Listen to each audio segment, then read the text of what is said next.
ഇത്തവണ നമ്മുടെ നിബിദിനവും അതുപോലെ തന്നെ തിരുവോണവും ഒക്കെ ഒറ്റ ദിവസമായിരുന്നല്ലേ. അപ്പോൾ ഞാനൊന്ന് പെട്ടെന്ന് ഒരുങ്ങിയിട്ട് ക്ലിനിക്കിലോട്ട് പോട്ടെ. വലിയ ഒരുക്കമൊന്നുമില്ല, ജസ്റ്റ് ഒരു സൺസ്ക്രീൻ, പിന്നെ എല്ലായ്പ്പോഴും പറയും പോലെ ഒരു ലിപ്സ്റ്റിക്ക്. ഇന്ന് ഞാൻ എന്ത് ചെയ്തെന്നറിയോ, ഒന്ന് കണ്ണും കൂടി എഴുതി കൊടുക്കാമെന്ന് വിചാരിച്ചു. വലിയ എഴുത്തൊന്നുമില്ല, ജസ്റ്റ് താഴെ മാത്രം ഒന്ന് എഴുതി കൊടുത്തു. പിന്നെ എൻ്റെ കമ്മലൊക്കെ ഒന്ന് ചേഞ്ച് ചെയ്തിട്ട് മുടി കെട്ടാമെന്ന് വിചാരിച്ചു കേട്ടോ. എല്ലാ ദിവസവും ഇങ്ങനെയൊന്നുമില്ല, എനിക്ക് സമയം കിട്ടത്തില്ല. മുടിയൊക്കെ ഒറ്റ പിടിച്ചങ്ങ് കെട്ടിയിട്ട് ഇറങ്ങി ഓടുക കേട്ടോ ചെയ്യുന്നത്.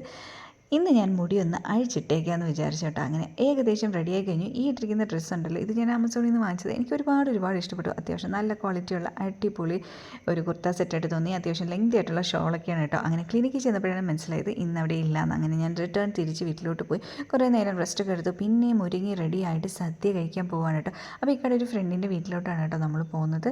അപ്പോൾ അവിടെ നല്ല പാലക്കാടൻ എന്താ പറയുക സദ്യയായിരുന്നു കേട്ടോ ഉണ്ടായിരുന്നത്. നമ്മുടെ കൊല്ലം വെച്ച് നോക്കുമ്പോഴത്തേക്കും ഒരുപാട് വ്യത്യാസങ്ങൾ അവിടുത്തെ ഒരു സദ്യയ്ക്കുള്ളതാണ് എനിക്ക് തോന്നിയിട്ടുണ്ടായിരുന്നു. പക്ഷേ സംഭവം അടിപൊളിയായിരുന്നു. കഴിച്ച് വയറൊക്കെ നിറഞ്ഞിട്ട് ഇങ്ങനെ ഇരിക്കുക.